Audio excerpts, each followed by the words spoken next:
In previous part, I told about the division of kingdom Protista. Now we study in details. Okay. Chrysophytes. This group include golden algae and diatoms. Okay. They are found in fresh water as well as in marine environments. They are microscopic and float passively in water currents that we call plankton.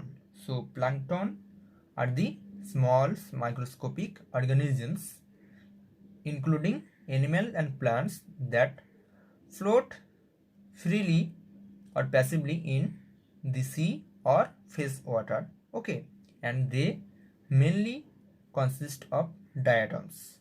Okay,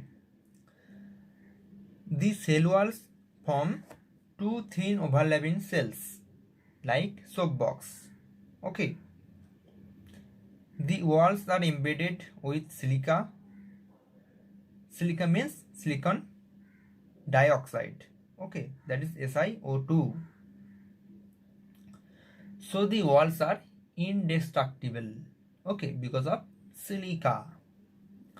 Accumulation of large amount of cell wall deposits over billion of years is referred to as diatomeous earth. Being gritty, that means sandy. Okay, this soil is used in polishing, filtration of oils and syrups. Diatoms are the chief producers in the oceans. That is important. Chief producers in the oceans. Okay. Now dinoflagellates. They are mostly marine and photosynthetic. Okay. They are motile with two dissimilar flagella. One lies longitudinally and the other transversely. Some marine dinoflagellates show bioluminescence, that is, they emit light. Example, Noctiluca, Goniolax, okay, Pyrocystis, etc. That is important, bioluminescence. Okay, that is the property of dinoflagellates. Red dinoflagellates, example, Goniolax, undergo such rapid multiplication that they make the sea appear red. That is we call red tides. Okay, that is we call red tides. Toxins, that is important.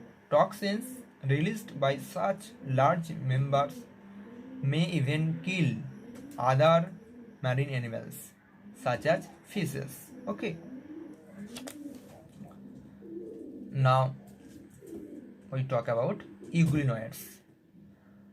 Majority of them are freshwater organisms found in stagnant water. Instead of a cell wall, they have a protein-rich layer called pellicle. This is the characteristic feature of euglenoids, presence of pellicle, which makes their body flexible. Though they are photosynthetic in presence of sunlight because they have the pigment same like the higher plants. Okay. When deprived of sunlight, that means when there is no availability of sunlight, okay, they behave like heterotrophs. That means they can't synthesize their own food. Such a mode of nutrition is called mixotropic nutrition. Okay, that is autotrophs and heterotrophs. That is mixotropic nutrition. Example, Euglena. Now we talk about slime molds. They are saprophytic. That means they live on dead and decaying organic matter. Okay, they take their nutrition from them. Okay, achronophilus, that means they have no chlorophyll. Potids. Okay, under suitable condition they form an aggregation called plasmodium, which may grow and spread over several feet. That is important, plasmodium.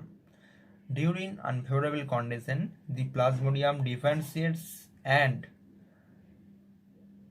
forms fruiting bodies bearing spores at their tips. Okay, that is important. spores, and these spores are extremely resistant and survive for many years even under adverse conditions. Example, Physarum dictyostelium. Okay, and I already talked about Protozoa in previous part. Okay, thank you.